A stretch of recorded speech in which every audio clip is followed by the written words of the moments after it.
ರಾಜಧಾನಿ ಬೆಂಗಳೂರಲ್ಲಿ ಬುಧವಾರ ಸುರಿದ ಭಾರಿ ಮಳೆಗೆ ಇಡೀ ನಗರವೇ ಅಲ್ಲೋಲ ಕಲ್ಲೋಲ ಆಗಿದೆ.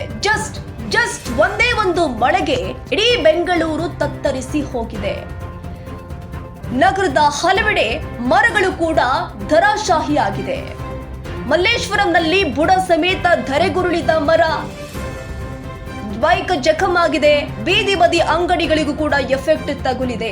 ಮಲ್ಲೇಶ್ವರಂನ 2ನೇ ಟೆಂಪಲ್ ಸ್ಟ್ರೀಟ್ ನಲ್ಲಿ ಈ ಘಟನೆ ಬೆಳಕಿಗೆ ಬಂದಿದೆ.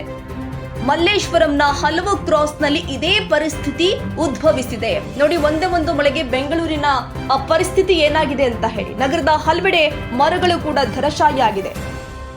ಮಲ್ಲೇಶ್ವರಂನಲ್ಲಿ ಬುಡ ಸಮೇತ ಧರೆಗುರುಳಿದೆ. ಅಷ್ಟು ಭೀಕರವಾಗಿ ಗಾಳಿ ಮಳೆ ಸುರಿದಿರುವಂತದ್ದು ರಾಜಧಾನಿ ಬೆಂಗಳೂರಲ್ಲಿ.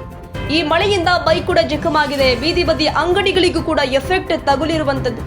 ಜಸ್ಟ್ ಒಂದೇ ಒಂದು ಮಳೆಗೆ ಬೆಂಗಳೂರಿನ ಸ್ಥಿತಿ ಹೀಗಾಯಿತು ಅಂದ್ರೆ ಇನ್ನು ಮುಂದೆ ಯಾವ ರೀತಿ ಪರಿಸ್ಥಿತಿ ಉದ್ಭವಿಸಬಹುದು ಅನ್ನೋದನ್ನ ಊಹೆ ಮಾಡಿಕೊಳ್ಳೋದು ಕೂಡ ಅಸಾಧ್ಯ. ಮಲ್ಲೇಶ್ವರಂನಲ್ಲಿ ಬುಡ ಸಮೇತ ಧರೆಗುರುಳಿದ ಮರ. ಅಧಿಕಾರಿಗಳಿಗೂ ಕೂಡ ಮಾಹಿತಿಯನ್ನ ಕೊಟ್ಟಿದ್ದಾರೆ. ಅವರು ಕೂಡ ಸ್ಥಳಕ್ಕೆ ಭೇಟಿ ಕೊಟ್ಟು ಪರಿಶೀಲನೆ ಮಾಡ್ತಾ ಇದ್ದಾರೆ. ಬೆಂಗಳೂರಲ್ಲಿ ಸುರಿದ ಮಳೆಯ ಅವಾಂತರ ಸಾಕಷ್ಟು ಅವಾಂತರ ಸೃಷ್ಟಿ ಮಾಡಿದೆ. ಹಲವೆಡೆ ಧರೆಗುರುಳಿದೆ ಮರಗಳು. ಚಲಿಸ್ತಾ ಇದ್ದ ಥಾರ್ ಜೀಪ್ನ ಮೇಲೆ ಮರವೂ ಕೂಡ ಬಿದ್ದಿದೆ. ಅದೃಷ್ಟವಶಾತ್ ಸ್ವಲ್ಪದರಲ್ಲೇ ಬಚಾವ್ ಆಗಿದ್ದಾರೆ ಯುವತಿ.